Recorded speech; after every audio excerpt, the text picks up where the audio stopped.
Saudara-saudara yang terkasih, marilah kita bersama-sama memasuki renungan hari Rabu Abu.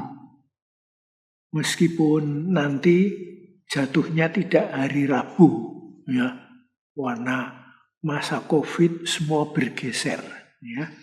Tapi baiklah, saya bacakan dulu kutipan dari bacaan untuk Rabu Abu.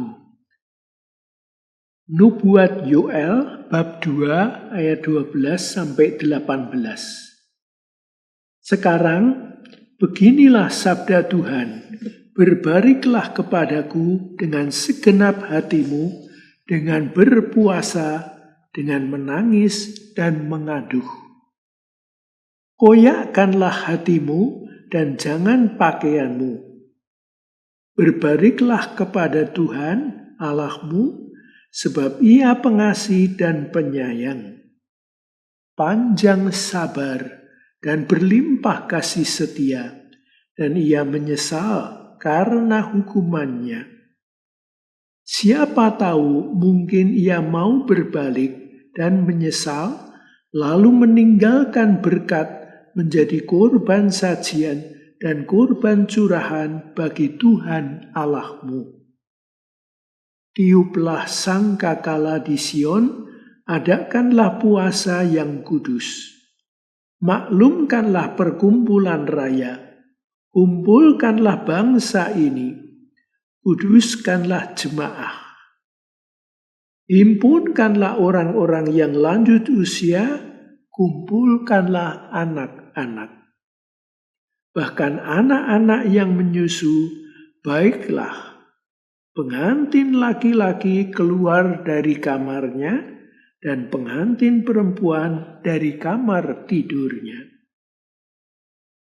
Baiklah para imam, pelayan-pelayan Tuhan, menangis di antara balai depan mezbah dan berkata, sayangilah ya Tuhan, umat-Mu, dan janganlah biarkan milikmu sendiri menjadi celah sehingga bangsa-bangsa menyindir kepada mereka. Mengapa orang berkata di antara bangsa-bangsa, di antara Allah mereka? Maka Tuhan menjadi cemburu karena tanahnya dan menaruh belas kasihan kepada umatnya. Demikianlah sabda Tuhan. Terpujilah Kristus. Saudara-saudara yang terkasih, kita melalui masa Prapaskah, kita betul-betul diingatkan juga sapaan Tuhan supaya kita berbalik kepada Tuhan. Maka bacaan yang pertama ini dari kitab Nabi Yoel mengingatkan kita bahwa kita diundang kembali kepada Tuhan. Dan kembalinya bukan hanya sekedar berbalik, tetapi betul-betul perubahan orientasi hidup, yaitu atensi kepada Tuhan sendiri. Dan itulah yang selama nanti masa Prapaskah yang kita hayati bersama, yaitu betul-betul terarah pada Tuhan.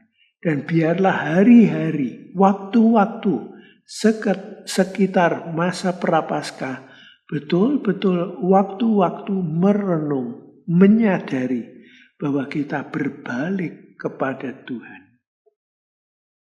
Oleh karena itu di sini juga ungkapannya jangan hanya soal lahiriah, koyakkan bajumu atau apa, bukan. Tapi hati yang berbalik kepada Tuhan. Orientasi datang pada Tuhan. Sebab Ia pengasih dan penyayang. Jadi kita datang pada Tuhan bukan Tuhan yang menakutkan, tapi Tuhan yang penuh kasih, penuh sayang, panjang sabar, berlimpah kasih setia, menyesal Karena hukumannya. Jadi kalaupun Tuhan itu menghukum kita, Tuhan pun menyesal. Kita ingat misalnya banjir Nuh waktu muka bumi tenggelam dalam banjir.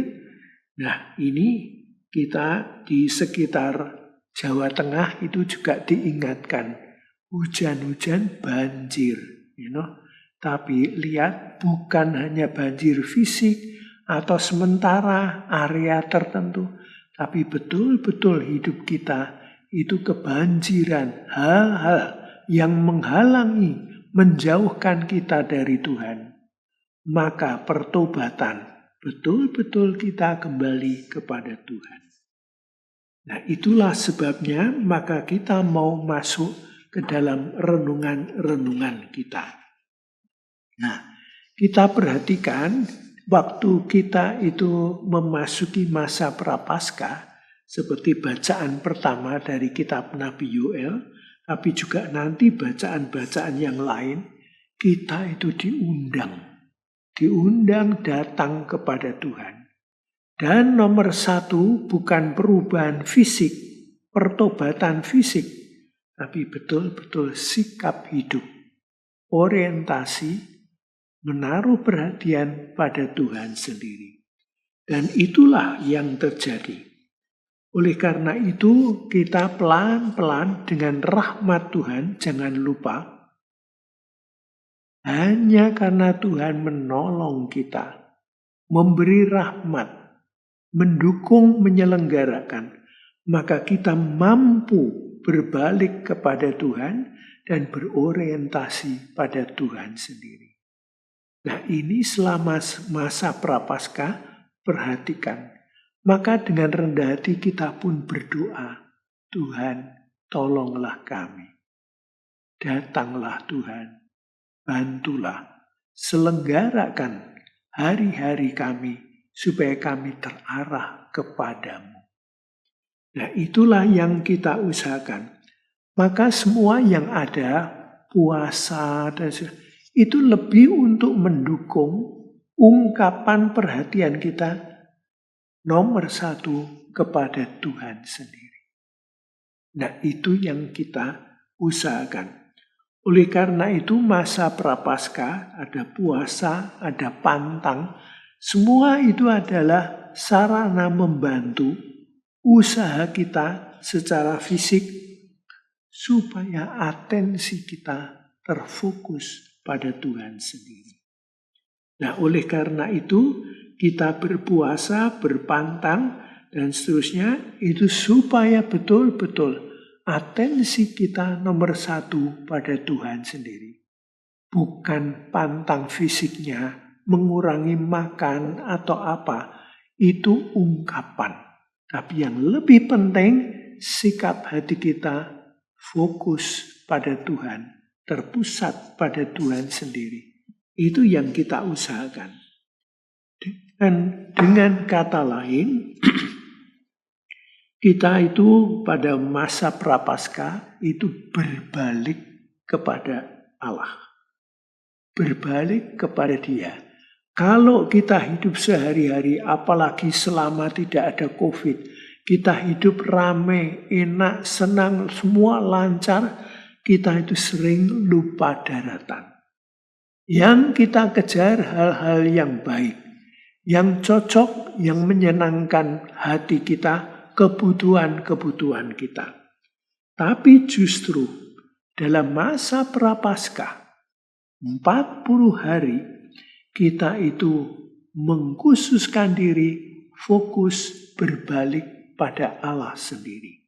Nah, itulah yang mau kita usahakan bersama dan lebih-lebih pribadi, yaitu dalam hidup kita. Oleh karena itu, dengan rendah hati, kita pun mohon, Tuhan, tolonglah kami. Selenggarakan dengan rahmat-Mu, supaya kami terarah pertama-tama dan khususnya kepadamu sendiri. Bukan pada hal-hal yang menyenangkan atau hal-hal yang kita kejar yang sebetulnya menjauhkan kita dari Allah. tapi justru kita mau datang pada Tuhan. Oleh karena itu, ibaratnya kita itu bangsa terjanji yang ada di Mesir, pada waktu betul-betul mau kembali pada Tuhan, ke tanah terjanji, apa yang terjadi? Kita pun meninggalkan kehidupan di Mesir dengan segala kelimpahannya, justru masuk ke padang gurun. Hening, sepi, dan berpuasa. Makan mana dan makan apa yang disajikan oleh Allah. Nah, itulah perjalanan kita. Maka meskipun prosesnya kelihatannya merana, tapi kita ditolong makin menghauskan Allah sendiri. Bukan menghauskan hal-hal makanan-makanan yang menyenangkan, tapi haus akan Allah, kebenaran dan kasih-Nya. Dan biarlah dengan itu kita makin terbuka untuk penyelenggaraan Tuhan, yaitu keselamatan kita. Oleh karena itu, pada masa Prapaskah ini kita didamaikan untuk kembali kepada Allah sendiri. Seperti dalam 2 Korintus 5 ayat 20, dalam nama Kristus kami meminta padamu, berilah dirimu didamaikan dengan Allah. Jangan sia-siakan masa penuh rahmat ini. Bertobat dan perbaharuilah hidup, sehingga sukacita Paskah sungguh nyata. Karena kita telah ikut serta dalam sengsara, wafat, dan kebangkitan Yesus. Jadi proses itu, pengalaman Yesus, karya penebusan oleh Yesus, itu yang kita ikuti, kita hayati. Biarlah rahmat-Nya mengubah kita, membaharui kita. Ini yang kita nantikan dalam masa Prapaskah, dan nanti pada waktu hari-hari Paskah, itu betul-betul kita bersuka cita, bergembira, merayakan karya penebusan Tuhan itu. Ya, oleh karena itu kita akan beroleh upah dari Bapa yang di surga. Matius 6 ayat 1. Yesus menghendaki agar masa Prapaskah ini kita gunakan sebaik-baiknya untuk mengalami pemurnian batin, sehingga kita menjalankan hidup keagamaan kita bukan untuk dipuji manusia, melainkan agar diperbaharui Allah yang tersembunyi. Tuhan memberkati. Nah, itulah yang mau kita hayati. Oleh karena itu, saudari-saudara yang terkasih, marilah kita masuki masa Prapaskah ini, dan biarlah ini menjadi momen penebusan. Tuhan membaharui kita dan kita diberkati oleh Allah. Tuhan dimuliakan dan kita semua diberkati. Amin. Saudara-saudari terkasih, marilah pada akhir perjumpaan masukan-masukan ini kita kembali bersama-sama meluangkan waktu untuk hening di hadapan Tuhan. Biarlah Dia sendiri yang bersabda dalam hati kita yang terdalam. Untuk itu kita siapkan tubuh kita. Kita duduk tenang, tegak. Nafas kita tenang dan panjang, dalam.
Kemuliaan kepada Bapa dan Putera dan Roh Kudus, seperti pada permulaan, sekarang, selalu, dan sepanjang segala abad. Amin. Saudari-saudara terkasih, para meditator, marilah kita akhiri perjumpaan kali ini justru dengan kembali datang pada Dia. Supaya kita betul-betul menemukan damai yang sejati, menemukan keindahan kasih, kehadiran Tuhan bagi kita. Untuk itu, marilah kita siapkan hati dan diri kita. Kita doakan doa penutup. Semoga kelompok meditasi ini menjadi rumah spiritual yang sejati bagi yang mencarinya. Semoga keheningan ini menjadi kekuatan untuk membuka hati kita semua pada citra Allah. Sehingga dengan demikian kita saling mengasihi, mengalami damai dan berlaku adil, dan menjadi manusia yang bermartabat. Semoga keindahan kerahiman ilahi memenuhi hati setiap kita yang berdoa di sini dengan harapan dan kegembiraan. Semoga kita yang berdoa di sini dikuatkan oleh Roh Kudus untuk melayani semua yang datang dan menerima mereka sebagai Kristus sendiri. Doa yang sederhana ini kami ucapkan dengan perancaran Kristus Tuhan kami. Dengan ini acara kali ini sudah selesai. Tuhan sertamu. Sampai jumpa lagi.